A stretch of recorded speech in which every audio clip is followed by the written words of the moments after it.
बचपन में आपने चोर पुलिस वाली कहानियां बहुत सुनी होंगी, खेल भी खेले होंगे जिसमें कोई चोर बना होगा तो कोई पुलिस।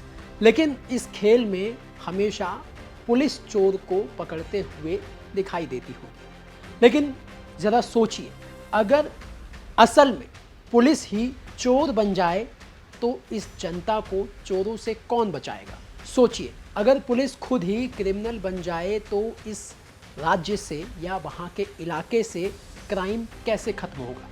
ये सवाल आज की तारीख में देश की राजधानी दिल्ली में वाजिब हो चुका है, क्योंकि लगातार आए दिन देश की राजधानी दिल्ली से दिल्ली पुलिस की आपराधिक गतिविधियों में शामिल होने की खबरें आ रही हैं, जो लगातार हम आपको इस शो के जरिए बता भी रहे हैं।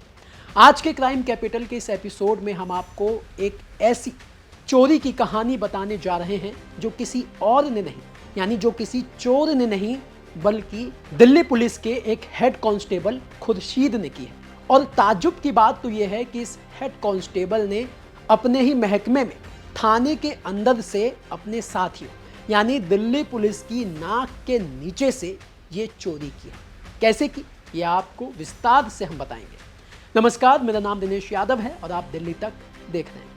सबसे पहले तो आपको बता दें कि 51 लाख रुपए की चोरी और करोड़ों का सोना, ये सब कुछ इस हेड कांस्टेबल ने देश भर में आतंकियों और गैंगस्टरों का नेटवर्क पकड़ने वाली दिल्ली पुलिस की एंटी टेरर यूनिट यानी कि स्पेशल सेल के दफ्तर के अंदर से की है, यानी कि मालखाने से की है। मालखाना मतलब कि दिल्ली पुलिस अगर किसी केस में जो भी सामान बरामद करती है उसको जहां पर रखती है उसको मालखाना कहा जाता है। दरअसल शनिवार को इस पूरी चोरी का खुलासा तब हुआ जब मालखाने के जो सेल के इंचार्ज थे वो जब सामान के रिकॉर्ड को खंगाल रहे थे, तब उन्हें पता लगा कि यहाँ से 51 लाख रुपए और कुछ सोना जिसकी कीमत करोड़ों में है वो गायब है।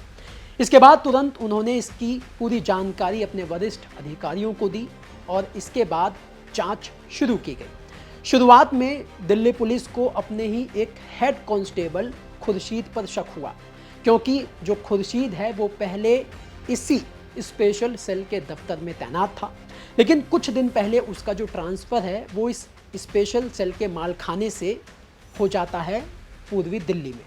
बता दें कि खुर्शीद इससे पहले इसी स्पेशल सेल के दफ्तर में मालखाने के अंदर जो सामान रखा हुआ था उसकी देखरेख करता था।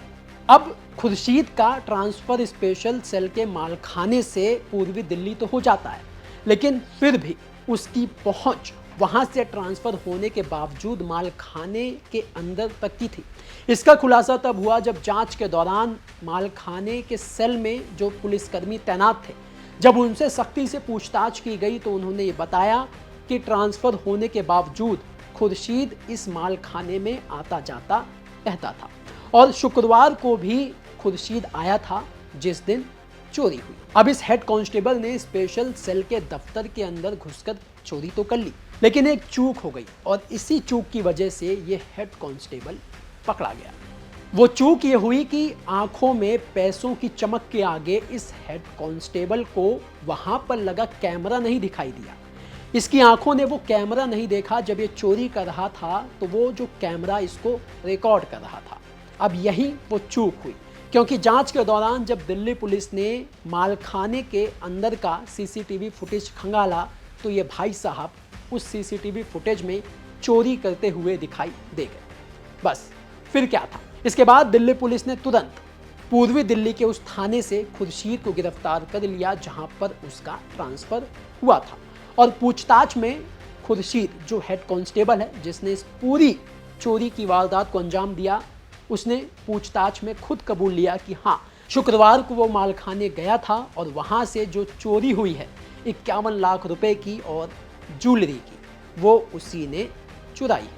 अब पुलिस चोरी किए गए 51 लाख रुपए कैश और जो भी जवाहरात थे उसको बरामद करने में जुटी है और साथ ही ये भी पता लगाने में जुटी है कि इस हेड कांस्टेबल के साथ कोई और पुलिस वाला या फिर बाहर का व्यक्ति इस पूरी चोरी की वारदात में शामिल था या ये पूरी चोरी इस अकेले हेड कांस्टेबल ने की है।